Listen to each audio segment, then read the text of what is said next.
So as promised, we're getting some pretty massive updates this week. Finally, we have all of the update details with regards to the Korean patch notes. So in this video, we're going to go through everything, and be aware we are confirmed on global getting the new 4-star dungeon, of which this video here displays, with the mini bosses, the mobs, and then ultimately the final boss herself. This will come with a whole load of loot, including the new earrings. We did also just get Tico's talks, and he acknowledges the stale meta of PvP right now and how they intend to be changing that up. He has confirmed we are getting the directional attack system, new earrings, nerfs to healing, nerf to blood devo, interserver sieges, all coming this week. He has also confirmed we'll be getting the new raid on June the 26th with normal and hard. This coming with new powerful items, basically legendary. You can only use one weapon, one armor, and one accessory, despite the doubters from the Korean stream. However, the accessories will only be available when we get the expert mode. He also confirms that it will have the extracting of different skills that then you can put on these new weapons. He has also confirmed they are still working on the trial leaderboard resets. It should come in June.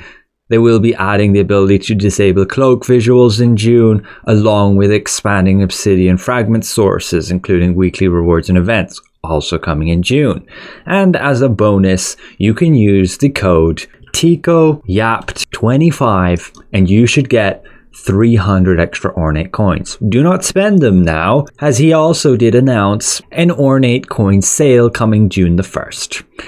Unless, of course, you desperately need these extra items, as it should get a monthly reset before June the 1st. So I would honestly spend them on the enchanted ink while you can, as that's the main limited source. The rest, it's okay, and you can wait for the ornate sale. But now let's jump back to the Korean patch notes and everything that's confirmed to be changing and all the extra details. Again, we can see everything via the patch notes, the full loot table, including a gear selection chest, the new earrings that bring a load of new stats, and runes. But that's not all. This update brings Interserver siege, cooking and fishing lithograph entries, benefits from Amitois going up to 45, the level for your dash morph and glide morph gone up to 10, swimming's gone up to level 6, and then a whole load of weapon updates, which in terms of PvP and the meta should be changing up things a lot with regards to blood devo now having a whopping 40-second cooldown before you can benefit from it again.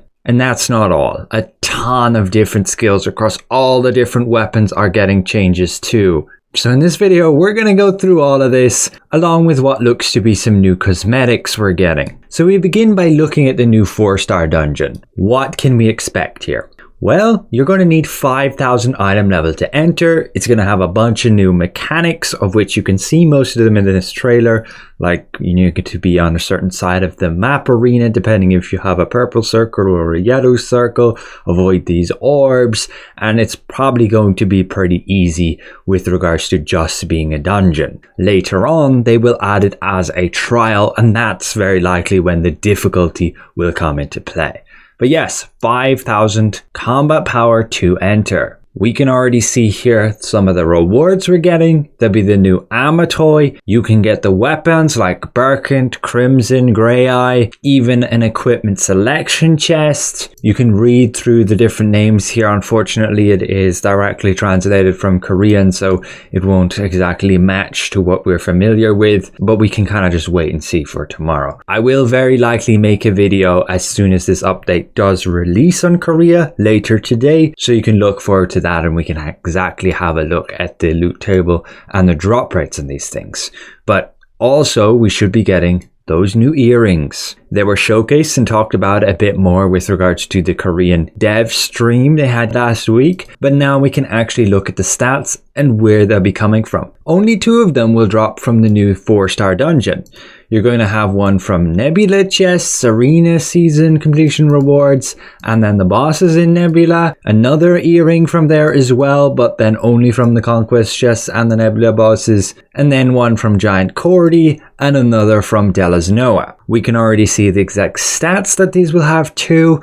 just be aware of direct translations again. You have Fighting Spirit, which I believe is Strength, Skill being Dexterity, and Indomitable being Fortitude. Correct me if I'm wrong. But we can see the new stats like forward evasion, frontal damage reduction, forward endurance, side damage reduction, and this is a new thing they've added. It's a new mechanic where we will have directional attacks.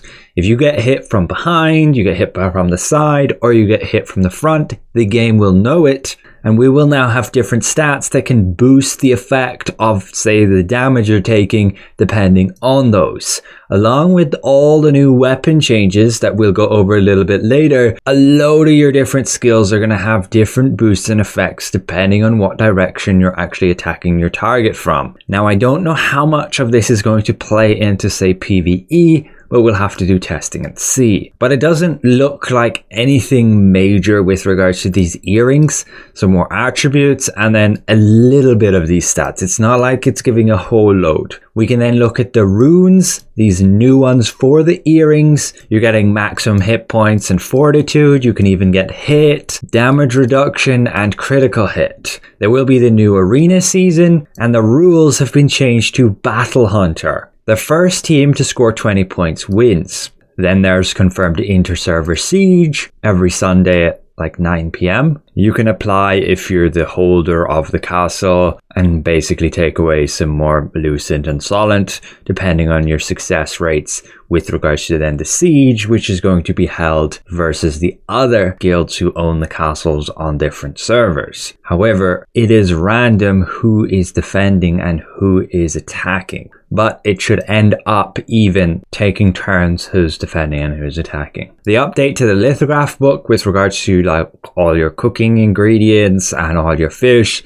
simply seems to give you like the good stellarite and then some extra food and ores. They merged the Nebula Merchant, so now he's only like one guy. And then the effect increase of the amount of Amitois you have. Currently it's capped out to be 25. Now it will be going to 45. When you have 30, you get a Solent gain. At 35, you gain a soul recovery increase, maybe just XP gain. Amitoi recovery 3%, and then 3% weapon specialization gain. This is weapon mastery, so you'll be able to get that up to 10% then. Then we go to the level increase with regards to your dash morphs. You'll be able to get that to level 10. Level 6 and 7, simply a 5% increase to consumption efficiency. Level 8, a 2% increase to acceleration speed. And level 9, more stamina consumption efficiency. And level 10 is simply a 3% increase to acceleration speed. So very minor boosts there, so probably won't be very noticeable. Glide Morph similarly goes to level 10, and it's the same increase to stamina consumption efficiency and acceleration speed. Then your Swim Morph speed will be going to level 6, and this simply also gives stamina consumption efficiency and then the acceleration speed. Some adjustments here to the codexes.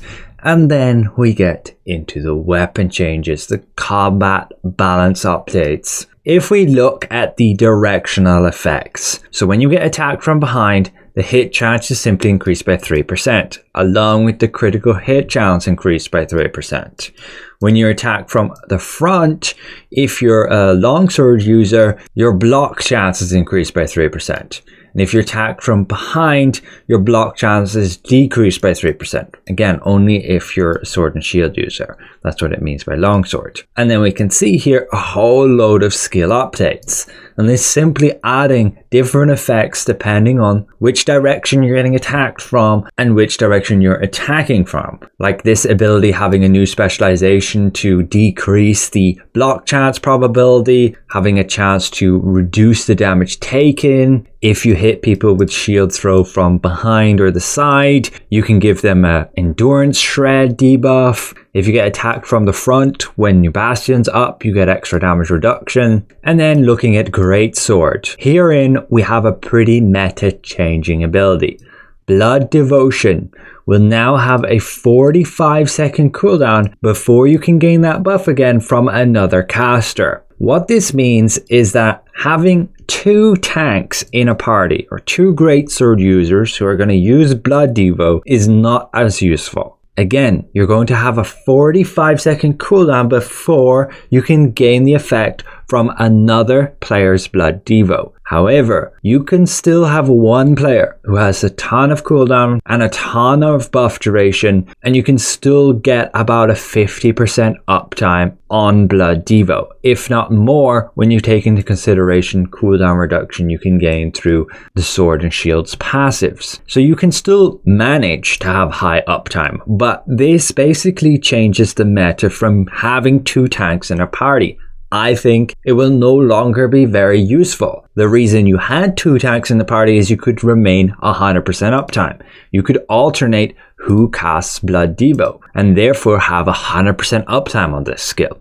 This will no longer be possible whatsoever. What is funny is the guild versus guild tournament is starting this week. I believe today, actually, the 27th. And so we're very likely to get all these updates in the middle of the tournament, completely shaking up the meta and probably causing a lot of drama with regards to groups and who's playing what. But if we move on, there are a lot of other updates too. And if we look at Dagger, it got a pretty big nerf to stealth. The duration, the max duration has gone from 10.5 seconds to 7.5 seconds. So it had a 3-second nerf there. That's a lot more when you consider buff duration, like more than a 5-second nerf. I guess it helps a bit with regards to countering Dagger users who just always go invis on you. And then yes, they did get a bunch of directional attack improvements on their skills, like Frenzied Sword Dance. All the attacks will be considered back attacks for 2 seconds after casting it. That's the same with Shadow Strike, and that's also been changed to move behind the target rather than being opposite it. Brutal Incision will have an increase to its hit.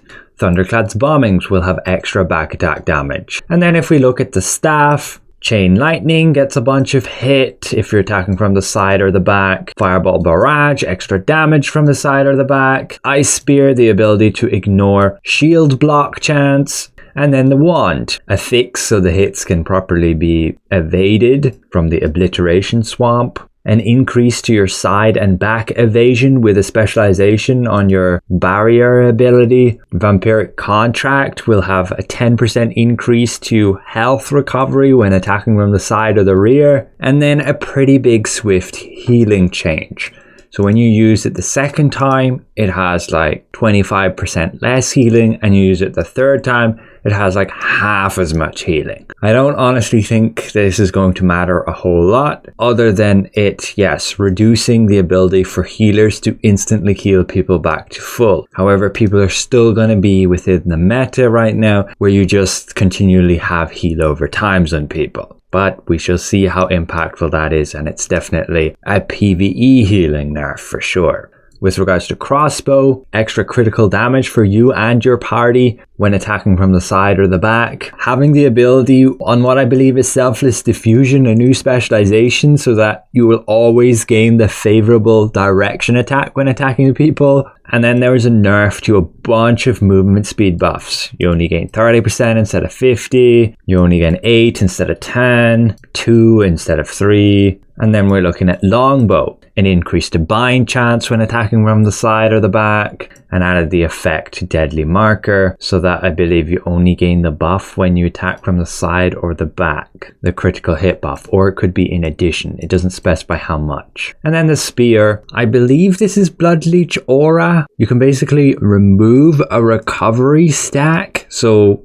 like the bows heal over time when the effect is applied to enemies within the damage area. Abyssal Cleave is then getting a buff. It will now have a 1 meter collision push effect, which when stunning them will also spin the target around and push them in the direction of the movement, so you basically can attack them from the back. And that's the same with the Tempest Strike. That push effect will now spin the targets around and push them in the direction of what they're moving, so you can attack them from behind.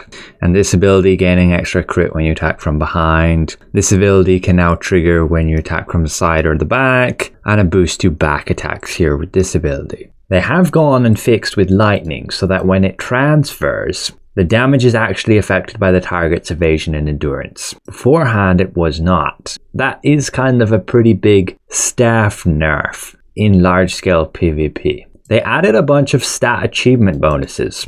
So now when you hit 80, you actually get a boost, With strength, you gain extra health and heavy attack. Dexterity, you gain crit and extra bonus damage. Wisdom is more mana and cooldown speed. Perception is more hit chance and then also buff duration.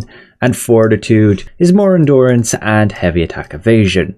And they've just added here the effect of Akman. Akman's crossbow will only be activated when you have Selfless Diffusion. This is a pretty massive nerf. This ability normally has like a 35-second cooldown, which then can be affected by cooldown speed, so how about like 22 seconds?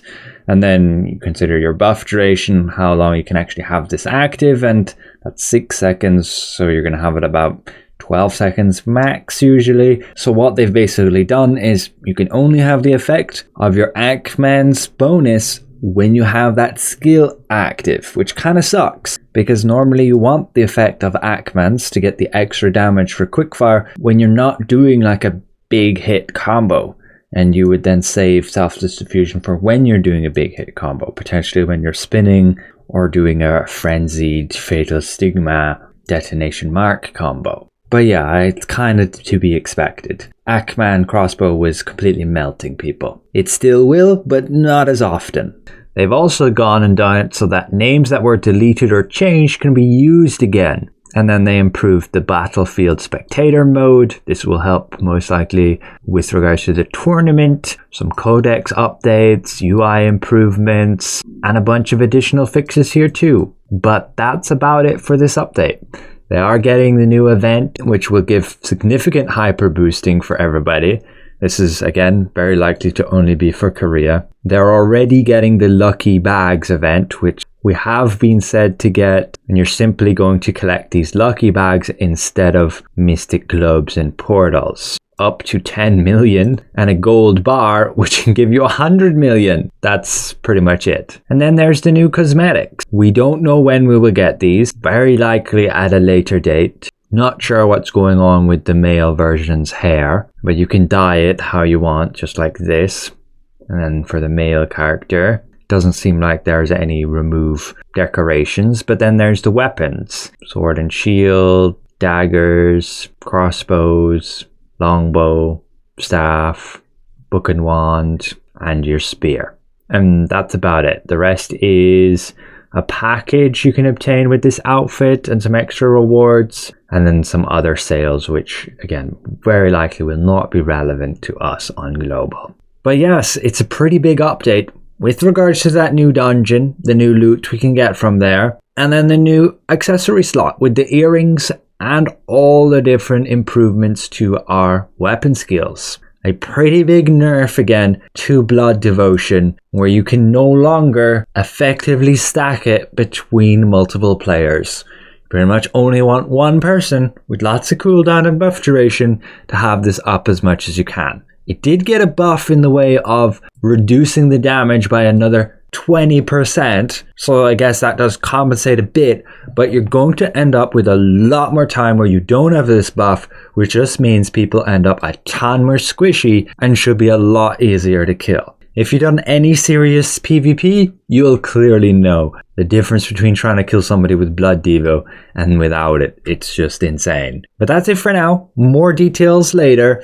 And I'll be sure to cover the patch when it actually releases and we can have a closer look at the dungeon and the loot that will be dropping from there. Again, this is all confirmed for the Korean server. We'll get our own patch notes tomorrow, which will highlight exactly what we're getting. But Tico's Talks did just confirm most of it. So thanks for watching, and we'll see you guys around.